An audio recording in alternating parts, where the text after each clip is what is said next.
Hey everybody, welcome back. Today I'm going to be going over an active learning strategy for learning the vessels. And the vessels are confusing. A lot of students have trouble with them. What I want you to think about when you're learning the vessels is that vessels are like streets. When you're driving down the street, you can't just turn off the street into the middle of the woods. You have to turn onto another street. And if you're going down a big street, when that street splits, it splits into two smaller streets. Or sometimes if you're driving down a small street and that street comes together with another street, they merge into a larger street. And vessels are very much the same way.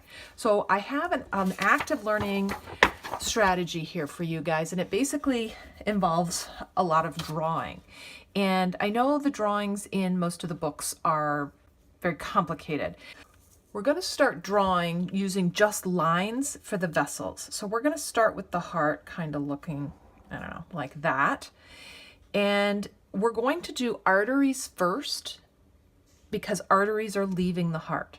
So the main artery that leaves the top of the heart is the aorta. And we all know that it kind of looks like this. It's got a big arch, and then it goes back down behind the heart, and then it continues down until it passes through the diaphragm. And we all remember that the diaphragm is the landmark between the thoracic cavity and the abdominal pelvic cavity. So this aorta has a couple of different names. When it's leaving the heart and it's going up towards the head, we call that the ascending aorta. When it's coming back down, it's called the descending. And once it passes through the diaphragm, it's now called the abdominal aorta. So we have a couple of branches up here. We have three main branches. The first one is called the brachiocephalic artery, and it kind of comes off like that. And think about the word brachiocephalic. I'm going to write it over here because this is going to be really messy in a little bit. So brachio, the brachial region of your body, is your arm, and cephalic is your head. So the brachiocephalic artery is going to branch off of here and is going to bring blood to the right side of the body, to the arm and the head region. The next one that branches off is going to be called the left common carotid. Now the reason it's called common is because it's going to split again. So anytime you have a vessel that's about to split into two other vessels, they often call it common. So the common carotid is going to go up the neck into the head area, and then it's going to split into the internal and external carotid arteries. Now, those are not on your list, so you don't have to worry about it, but just keep in mind the reason it's called common is because it's going to split. Our last branch coming off, the third branch, is going to be the left subclavian artery. And think again, sub means under, clavian means clavicle. So it's going to go under the clavicle and out towards the left arm. Now you might be wondering, well, what about the right arm? Remember our right brachiocephalic artery right here? It's not actually called the right brachiocephalic. There's no left brachiocephalic. So we just call it the brachiocephalic, but it does go to the right side of the body. And it actually branches into the right common carotid and the right subclavian artery.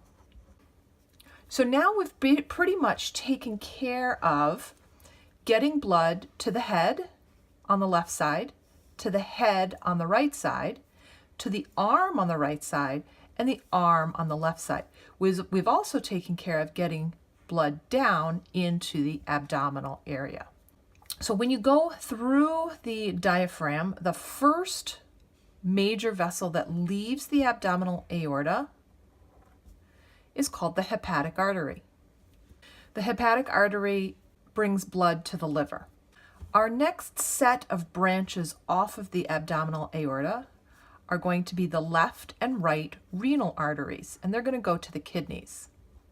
The abdominal aorta is going to continue and then branch into two arteries. This is called the left and the right common iliac artery. And remember, it's got the word common in it, so we know it's going to branch. And in fact, it does. It branches into a very small internal iliac artery and a much larger external iliac artery. The external iliac artery is going to go basically until the leg starts, and then it's going to become same vessel, but it's going to be called the left femoral artery at this point. And remember, the femur is the major bone in the top part of the leg. So pretty much where the groin is, right here, we're going to have the switch from the left external iliac artery to the left femoral artery. And it's the same on both sides. So we have an internal iliac artery, a right internal iliac artery, and a right external iliac artery. And this is going to keep going and become the left popliteal artery, and then it'll split low down here, and it'll become the tibial and fibular arteries. Okay, so now we've been able to bring blood to the head and to the arms and through the abdomen and down to close to the bottom of the feet. We don't cover the feet in this class.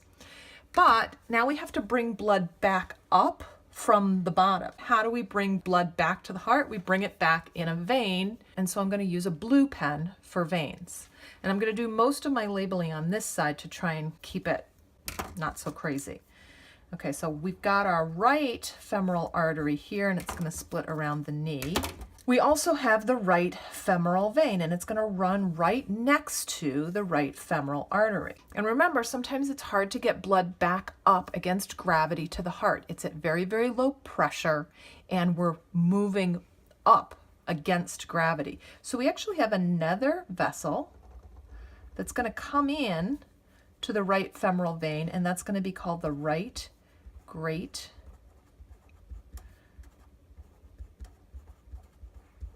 saphenous vein. And this is a very, very long vein. It goes all the way down towards the foot. As the right femoral vein comes into the body, passes through the groin area, it's now going to be called the right external iliac vein. So it's basically running just parallel to the right external iliac artery. We're going to come up and it's going to join with the right internal iliac vein to form the right common iliac vein. So it's exactly the same as the arteries. We're just going this direction. We're going up back towards the heart. So let me label a couple of those things. Okay, we've got them all labeled out. Right femoral vein merges with the right great saphenous vein. As it moves into the abdominal cavity, or the pelvic cavity really, it's going to become the right external iliac vein. That's going to merge with the right internal iliac vein to form the right common iliac vein. And as it continues to move up through the abdominal cavity, now it's called the superior vena cava. We also have merging with the left and right renal veins. And we're going to move up through the diaphragm and into the right side of the heart, into the right atrium. Okay, so now we've brought blood back from the foot, at least on the right side. Same thing happens on the left. But what about up here, the arms and the head? Well, we've got to get blood back, and we actually bring it back in the superior vena cava. So remember, this is the inferior vena cava. This is going to be the superior vena cava. And the superior vena cava is made up of the merging of the right and left brachiocephalic veins. But I don't want to start here and move out. I want to start out here and move in, because that's the way blood is actually going to be coming. So if we have a right subclavian artery that's taking blood that direction, we actually have a right subclavian vein that's bringing blood back in this direction. So the right subclavian vein is going to be joined by two vessels, the external and internal jugular veins. So the one on the outside, more laterally, is going to be the right external jugular. And the one on the inside is going to be the right internal jugular vein. And then once these have all come together, this forms the right brachiocephalic vein. It joins together with the left brachiocephalic vein to make the superior vena cava. Okay, so where did the left brachiocephalic vein come from? Same place.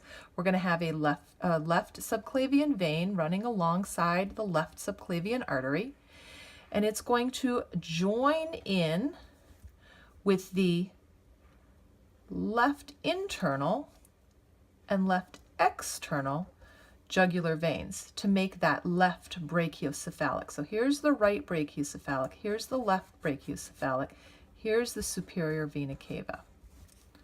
So now we've been able to bring back blood from the brain in the right external and right internal and left internal and left external jugular vein. And all of those merge together on their respective sides to make the brachiocephalic veins, left and right, and those merge together to form the superior vena cava. Not a left and right of that one, only one of those ones. And we're going to bring the blood back into the right atrium as well. Okay, so this kind of looks like a mess, doesn't it? But I can tell you that going through this exercise and looking at pictures and Googling what these things look like will help you remember what goes where. You should be able to walk through blood flow through the body by saying ascending aorta, aortic arch, descending aorta, abdominal aorta, passes the hepatic artery, passes the left and right renal artery, splits into the left and right common iliac artery. Left common iliac artery splits into the left internal and left external iliac artery, continues through the groin into the left femoral artery. Coming back, right femoral vein, we use a blue one, right femoral vein merges with the right great saphenous vein, moves into the pelvic cavity in the right external iliac vein, merges with the right internal iliac vein to form the right common iliac vein, goes through the abdominal cavity on the superior vena. Oh, this says superior, shoot. That's inferior vena cava. Ugh, inferior vena cava. Past the right and left renal veins, up through the diaphragm into the right atrium on the inferior vena cava. So go ahead and see if you can draw this out and label everything. It's a really good active learning activity. The first time you do it, you're going to need some kind of labeled drawing to get all these things down. But the next time you do it, guess what you should start with? That's right, a blank piece of paper. See what you can remember. Even if you get the first 4 vessels, you might be doing better than you were before. Good luck. See you in class.